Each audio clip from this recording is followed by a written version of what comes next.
Welcome to this Wise Women Roundtable. We're so excited to be back with you again, exploring, I guess the month of June, the solstice, and of course, this is being recorded the day before the exact full moon in Sagittarius. And this is a spectacular full moon that's going to impact us for many years to come. So even if you're listening to this later, you'll be worth your while to understand some of the energies that are taking place now.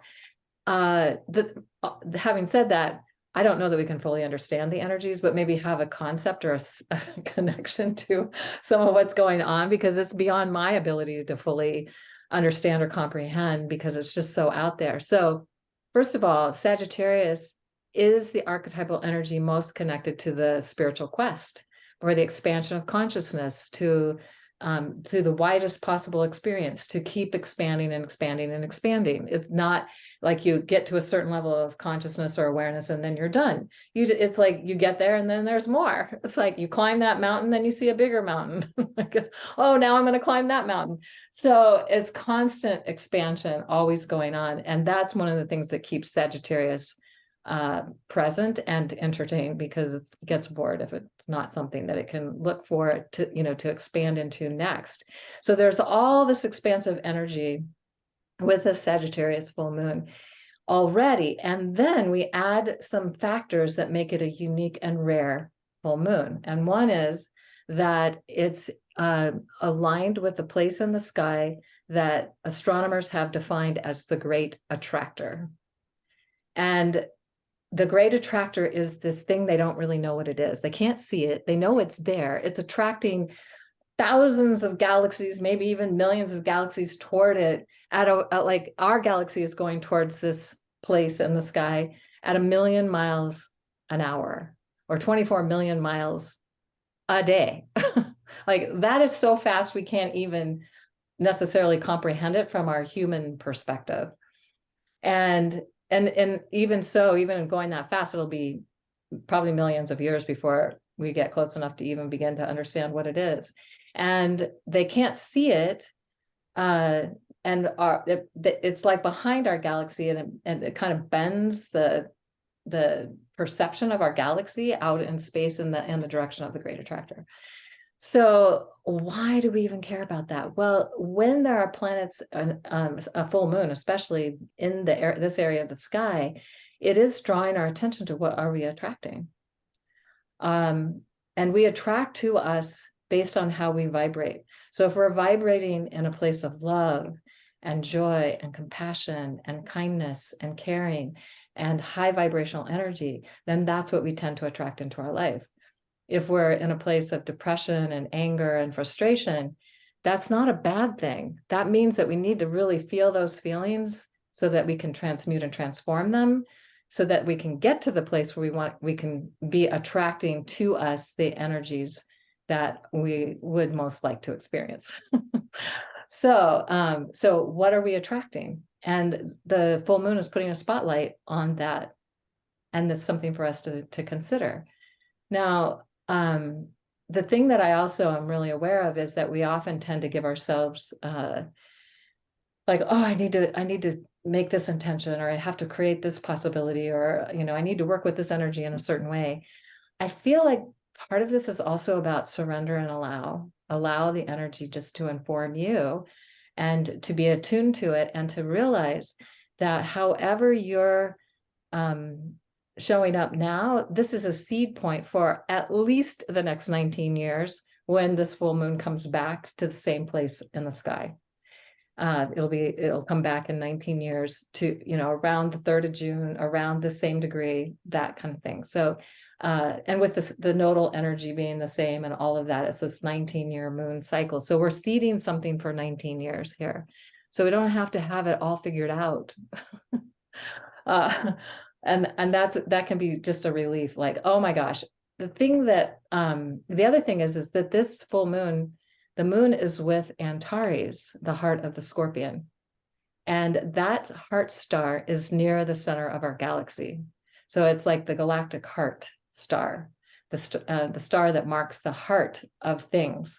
And also where the souls go there's many cultures that have felt that was the exit point where souls would go after they left, when they were leaving this realm, this world, this part of this experience of life.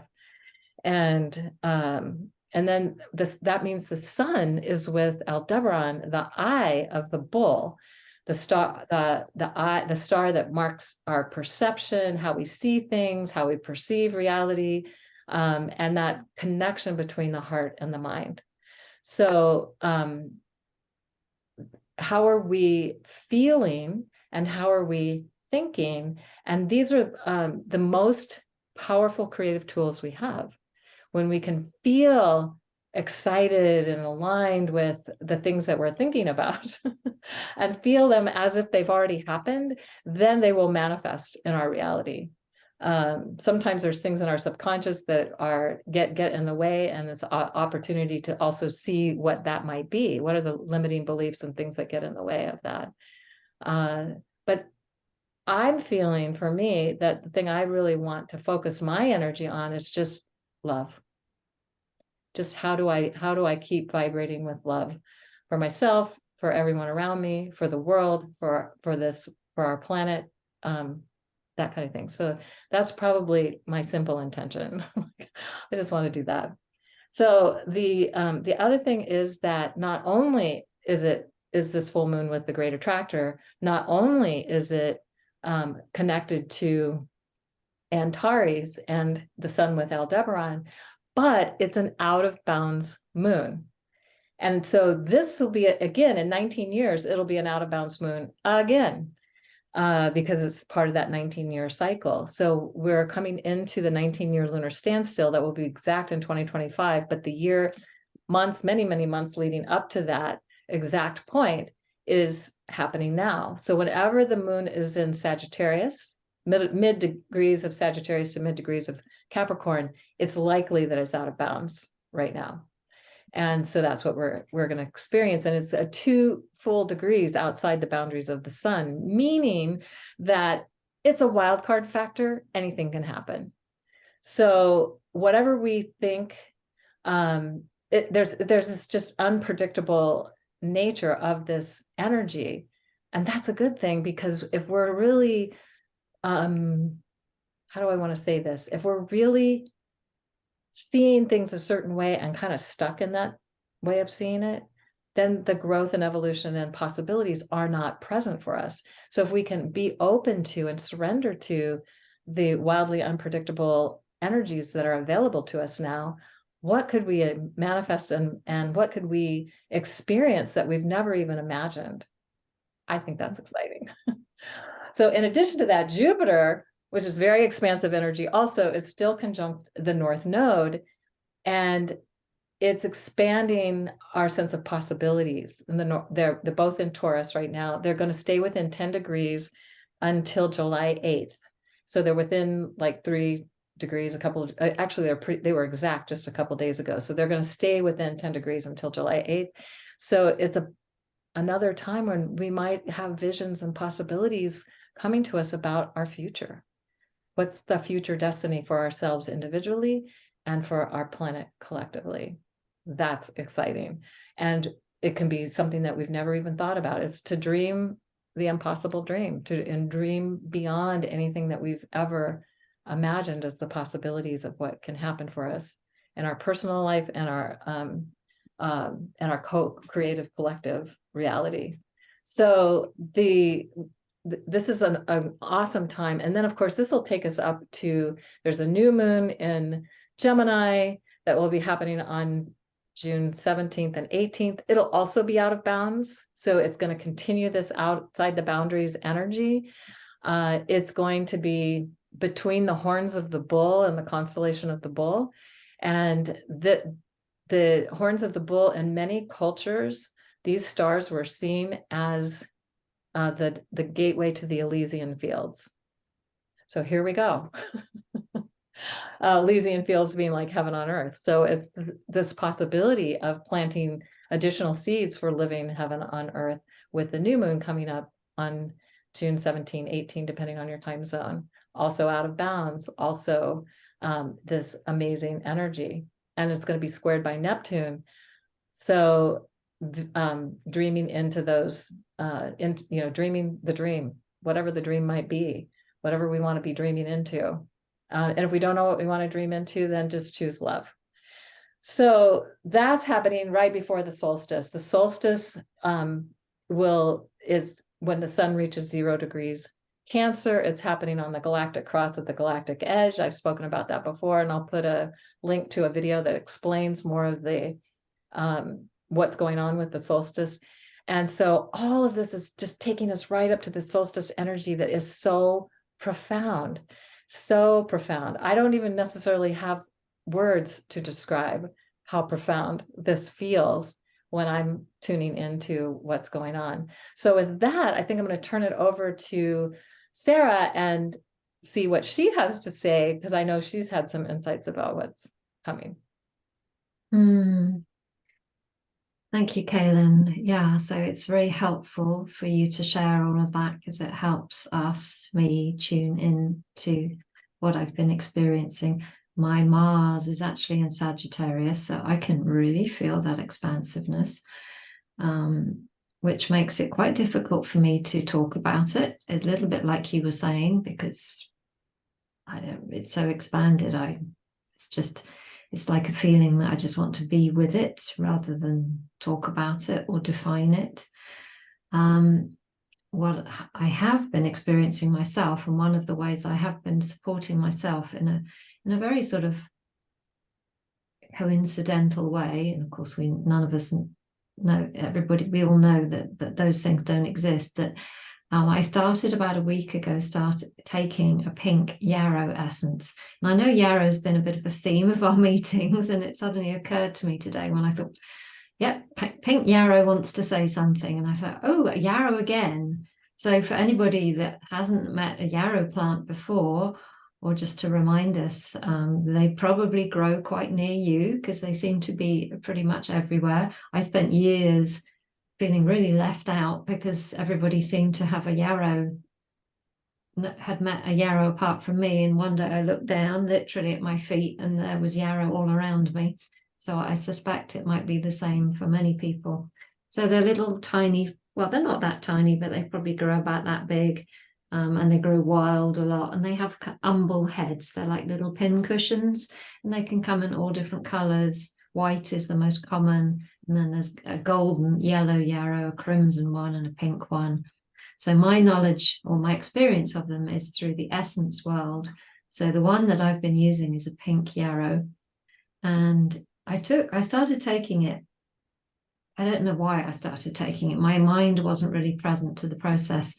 And then a few days later, I found myself telling somebody that I was feeling really quite peaceful and calm. And even though if I looked at certain aspects of my life, my mind could make up all sorts of stories around it, I was going, actually, I'm trusting the process. I found myself saying all of those quite cheesy things, but I was true. And then I suddenly realized that how much yarrow was playing a part, and with my injury it would make sense, because what yarrow does is it rebuilds the etheric network if it's been torn. It would make sense that it would be helpful for me, and the grief that we've been through recently through moving our cats, very sort of heart chakra-ish. So and then because I've been quieter and calmer and kind of more sitting on the edges of everything, but also quite productive at the same time, I started seeing all these paradoxes. I was looking at what other people are experiencing that are in my field, both friends, but also clients, and seeing that there's a real quest right now going on to be free to be different, which is free. But in order to be free, we've got to let go. And I was like, oh my goodness, how can you be free and let, it's like the two paradoxes were just like really tricky for my energy to get round. And then I'm seeing, so much light being shed on things that really, really, really need to get sorted personally, and also with clients and people, and thinking, wow, there's a lot coming to light. a lot of things that we're seeing that we're like, really, gosh, which is hard as well, really, really hard. And with all this kind of expansion and freedom, it's like, how do we do it? Well, this is, I guess, people that like me who maybe ride with the expansion. How do you get anything done in that? So one of the things that I have been finding really, really helpful for me right now is just taking and doing actually with other people. I don't know if you've heard, Kaylin and Nalini, about body doubling. Have you ever heard about that? It's a phrase. So it's for kind of very distracted type people. And I don't mean any judgment like that. I'm a distracted type of person. In order to get something done, if you're left to your own devices, you'll go off and, scroll Facebook or, stare out the window or something. And so body doubling is when you connect up with another person or a group of people. I do this online, and you say between 9 and 10 on Monday morning, we're coming together and we're going to do this thing. And everybody sits in their own space and does their thing, but you become accountable. And it's been really, really, really helpful for me. Super, super helpful to get things done and to move through that resistance. So, and I guess really the other thing that I want to say is that I do have a feeling, and it's not just about me, I'm seeing it in other people as well, but because it is so diffused, it's maybe hard to see for yourself or to even talk about it. I'm seeing that it actually, what we've been wanting for so long is starting to happen despite all of this, all of the difficulties and all of the challenges and all of whatever, however we're experiencing. People are actually, we're starting to feel safer to be ourselves. And I'm seeing it in so many people. There's a safety coming in despite all of it. And I feel quite emotional as I'm saying this. So there must be a lot of truth, being in our hearts more and being in the moment more, because that is all that we can do and be, is leading to beautiful things starting to be created. And these things that are being created are easeful. They're happening despite us. And with that, again, the paradox is the safety comes in, because it's happening despite of us. So therefore, it must be safe to be like this. So it kind of, I don't know, does it make sense what I've said? Because it sounds very paradoxical in my system, but and I think it's super helpful to ask for and gain the support of the more expansive, because as we expand, and this is just literally the kind of, I can see the framework of pink yarrow kind of holding the expansion together, because what it does is it has an energetic framework. It has it from its umbel. So when things break up or things rearrange themselves or go or come in, a new relationship has to be set up, and it has to hold itself together somehow or another so that it can be a coherent, so it can have coherence. And so I think using these beings that can hold the light and can hold it in a way that we can feel safe, I think is amazing. I'm very, very grateful for the opportunity to actually express this and understand it myself through our discussion. So thank you. Thank you. So I hand over to you, Nalini. Thank you, Sarah and Kaylin, on so many levels. As anyone watching this is probably picking up on, these discussions happen on so many levels, and we each have our own lenses, plural, of perception that we look through. But it's fascinating. This, as I was listening to each of you, various trajectories were happening. It's like I'm watching the archer send the arrow off in all kinds of directions, and they're all possible right now. I know when I was a child, family members loved that song, The Impossible Dream. And so, I used to march around the house in the woods singing it. And the thing that I have learned over this entire lifetime about that is that we put a lot on that word impossible.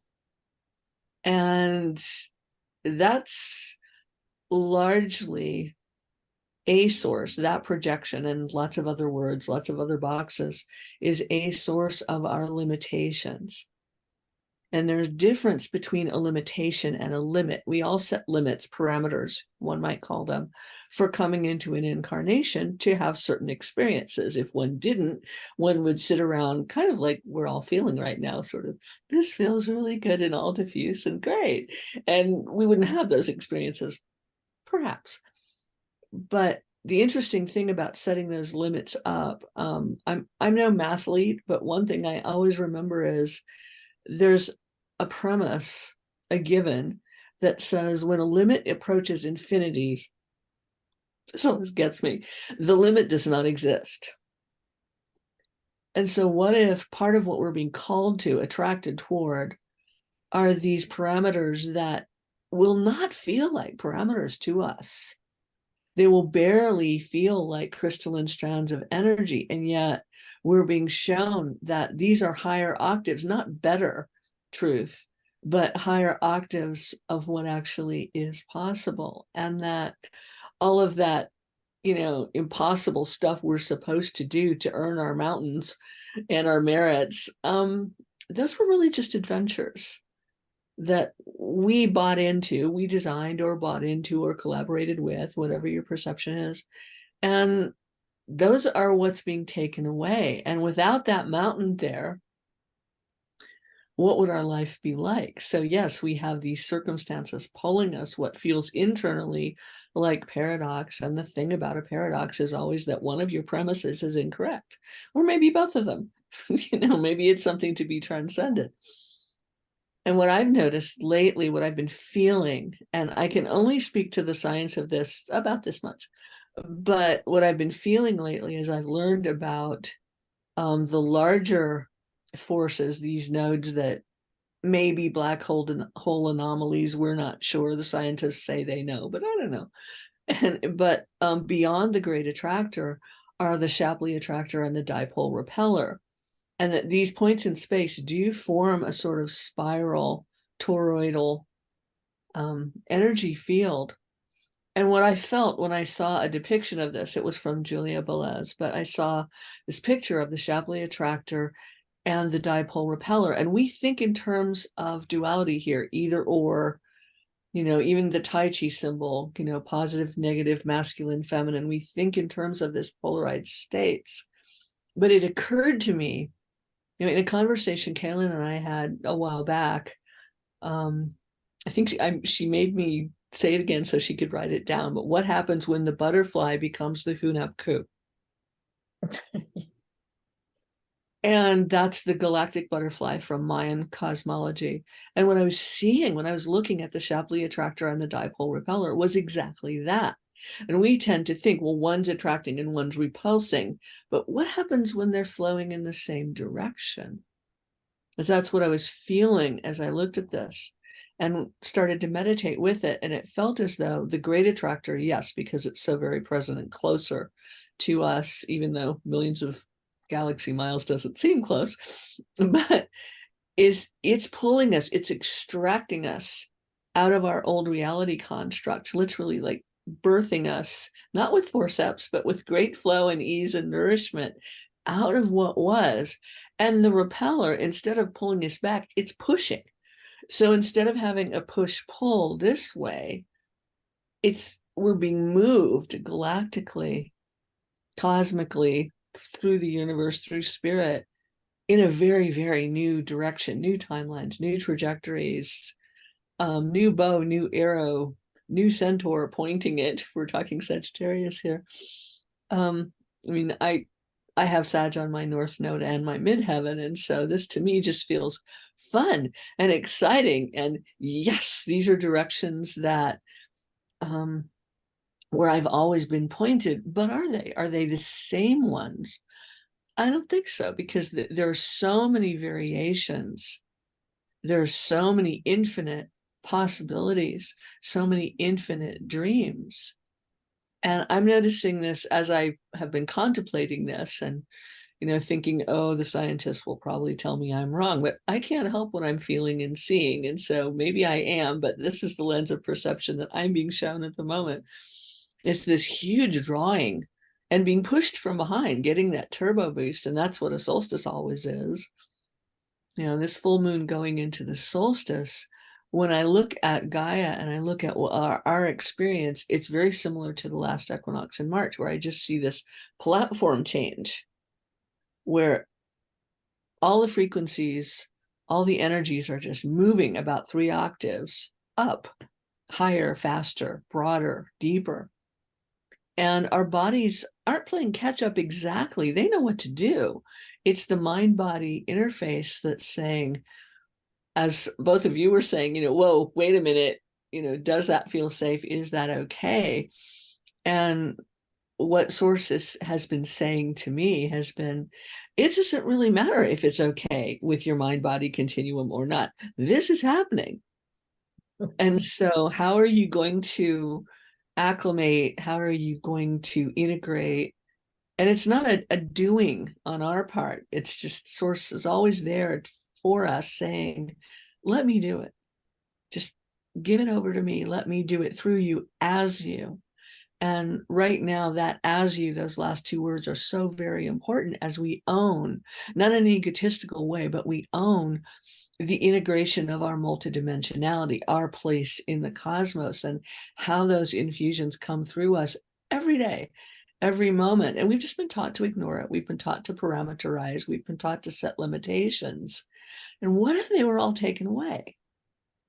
And so there's a part of us that says, I can't wait. And another part of us that says, oh my God, and it's not even paying attention, for me anyway, to either of those voices or currents, but just watching, being in that observer place that you were talking about, and